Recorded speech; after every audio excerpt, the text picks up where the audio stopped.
करूं आपका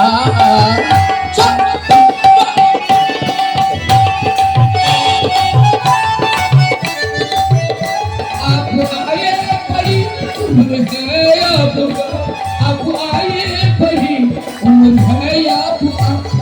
आए बड़ी उम्र है आप आए बड़ी उम्र है आपको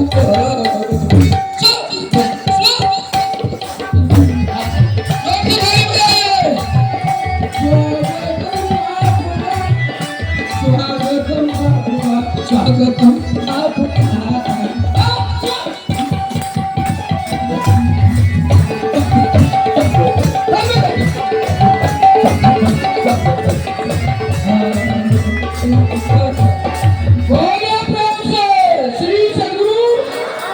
जिनको जहां जगह मिले वह संत मत के समृद्ध परंपरा के सबल संवाहक संत सदानंद जी महाराज मंच पर विराजमान हो चुके हैं। आप सभी श्रद्धालु भक्तों से माता और बहनों से निवेदन है कि अपनी अपनी जगह पर बैठ जाए। यही हमारे महाराज श्री चाहते भी हैं। आप उनकी इच्छा का पालन करें, शांति पूर्वक बैठें और आगे का कार्यक्रम तब बढ़ाया जा सकेगा। बोलिए श्री सदगुरु महाराज की जय।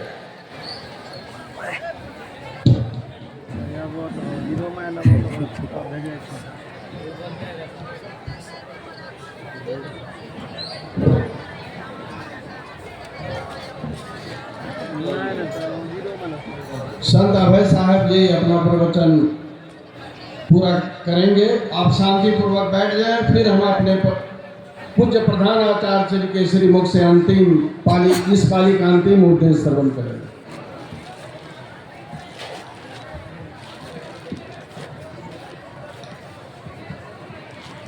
बोलिए श्री सदगुरु महाराज की। तो मैं निवेदन कर रहा था कि जैसे समुद्र में फंसे नाविक के लिए ध्रुव तारा आसमान में उसका पाथे होता, मार्गदर्शक होता है, क्योंकि आसमान के सभी तारों में दिशा में स्थान में परिवर्तन हो सकता है, लेकिन ध्रुव तारा के स्थान में कोई परिवर्तन नहीं होता है। उसी तरह से इस संसार के सागर में, भवसागर में, दुख के सागर में, माया के सागर में जो जीव फंसा हुआ है, वह अज्ञान और अंधकार की रात्रि में फंसा हुआ जीव इस संसार में जब चारों तरफ निहार करके देखता है तो उसे कोई नजर नहीं आता कि किसके आश्रय हम इस भवसागर से पार हो। तो सदगुरु और संत एक ध्रुव तारा के रूप में प्रकट होते हैं और उसे देखते देखते हम भवसागर से पार हो जाते हैं, उसका निर्देश पा करके पार हो जाते हैं। इसलिए सदगुरु हमारे जीवन में परम आवश्यक है। अभी सभी महापुरुषों से आपने सुना कि गुरु परमात्मा के स्वरूप होते हैं।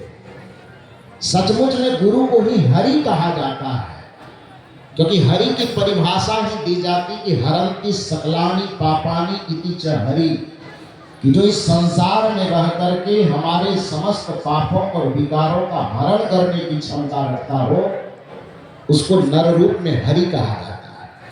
और वो नर के रूप में जो हरि है वो गुरु है। हम सब गुरु भक्त बड़े सौभाग्यशाली हैं कि हमें इस 20वीं सदी में महान संत सदगुरु महर्षि मेही परमहंस जी महाराज, उसके सानिध्य में जीने वाले हृदय स्वरूप परम पूज्य सदगुरु महर्षि शाही स्वामी जी महाराज और उनके विशेष कृपा पात्र हम सबों के सामने में महर्षि चतुरानंद जी महाराज के रूप में विराजमान है। इससे बड़ा सौभाग्य हम सबों के लिए और कुछ नहीं हो सकता है।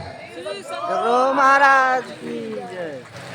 और सबसे बड़ी बात यह है कि हम सब उस स्थान में आए हैं जो स्थान अपने आप में तीर्थ स्थान, क्योंकि जिस जगह पर श्री राम जी का अवतरण हुआ वह अयोध्या 3 युग बीत जाने के बाद भी आज तीर्थ बना हुआ है। जिस स्थान पर श्री कृष्ण का अवतरण हुआ वह स्थान 2 युग बीत जाने के बावजूद भी आज तीर्थ स्थान बना हुआ है। और हम सब लोग सौभाग्यशाली हैं कि हम उस स्थान पर बैठे हैं जिस स्थान पर महर्षि सतराम जी महाराज का अवतरण हुआ। इसलिए यह भी एक पवित्र तीर्थ स्थान है, क्योंकि तीर्थ की परिभाषा ही यही है कि जहाँ पर भगवंत का अवतरण हो उसको तीर्थ कहा जाता है, और साथ साथ जहाँ पर संत का अवतरण हो उसको भी तीर्थ कहा जाता है। तो हम लोग दो प्रकार का लाभ ले रहे हैं। एक तो ज्ञान रूपी तीर्थ में अवगाहन कर करके अपने मन का पाप धो रहे हैं, और दूसरा संत के अवतरण भूमि पर पधार करके अपने जीवन का पाप धो रहे हैं, अपने मन और पाप का विकार धो रहे हैं, मनस्ताप को धो रहे हैं, तन के ताप को धो रहे हैं। हम सबों के इस सौभाग्य को बनाए रखने के लिए मैं सदगुरु से प्रार्थना करूंगा कि हम सबों के बीच में ब्रह्म ऋषि चतुरानंद जी महाराज इसी तरह से दीर्घायु बने रहें, इसी तरह से स्वस्थ रहें और हमेशा मुस्कुराते रहें। जैसे फूल को देख करके भंवरे मुस्कुराते हैं, जैसे फूल को देख करके तितलियां मुस्कुराती है, उसी प्रकार से महर्षि चतुरानंद जी देख करके हम भक्त भी मुस्कुराते हैं, सबका हृदय खिलाते रहे। तो जैसे एक फूल के लिए, जैसे एक भंवरा के लिए फूल उसके मुस्कुराने का आधार है, जैसे एक तितली के लिए फूल मुस्कुराने का आधार है, अभी के वर्तमान समय में हम सभी भक्तों के मुस्कुराने का आधार ब्रह्म ऋषि चतुरानंद जी महाराज हैं। ये जब तक स्वस्थ रहेंगे, सुखी रहेंगे, तब तक हम भक्तों पर कृपा बनाते रहेंगे और हम लोग भी सुखी आनंदित रहेंगे। बस इतनी सी बात का ध्यान रखना है कि जो पाठ में अभी हम लोग किए हैं कि श्री सदगुरु की सार शिक्षा याद रखनी चाहिए, अति अटल श्रद्धा प्रेम से गुरु भक्ति करनी चाहिए। इस जगह पर हम लोग थोड़ा सा चूक कर जाते हैं। चूक क्या करते हैं कि पाठ में तो दिन रात दोहराते हैं कि हमें अटल श्रद्धा पूर्वक गुरु की भक्ति करनी चाहिए।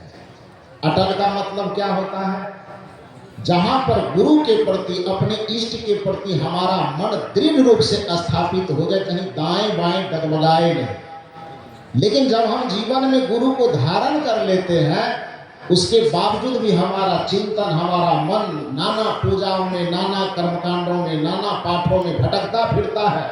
जबकि गुरु महाराज ने हम सबों को यह सावधान किया है कि अपने मन को किसी देवी देवता, तीर्थ व्रत इत्यादि में भटकाओ मत। क्यों नहीं भटकाओ? तो गुरु महाराज ने कहा कि देवी देव समस्त पूर्ण ब्रह्म परम प्रभु कहाँ करे निवास। देवघर में कि सिंहेश्वर की बटेश्वर, कहाँ बताया गुरु महाराज ने? कहाँ बताया? बोलिए। गुरु में बताया है। तो ये ख्याल रहता है आप लोगों को? यदि ये ख्याल बना रहता है तब तो सदगुरु की शिक्षा याद है आपको। और यदि यह ख्याल नहीं बना रहता है, गुरु के शरण में आने के बावजूद भी मन आपका, चित्त आपका अलग अलग जगह पर भटकता है, तो पाठ में तो भले दोहराते हैं आपकी श्री सदगुरु की सार शिक्षा याद रखनी चाहिए, लेकिन असल बात है कि यह सार शिक्षा आपको याद नहीं रहती। जो देवी देव समस्त पूर्ण ब्रह्म परम प्रभु गुरु में करे निवास सहत कहत है संत सबो। तो जिस गुरु के अंदर ही तीनों लोगों के देवी देवता समाये हुए हैं, वो गुरु हम लोगों के सामने साक्षात विराजमान है। इसलिए हम सबों को अपना मन भटकाने की आवश्यकता नहीं।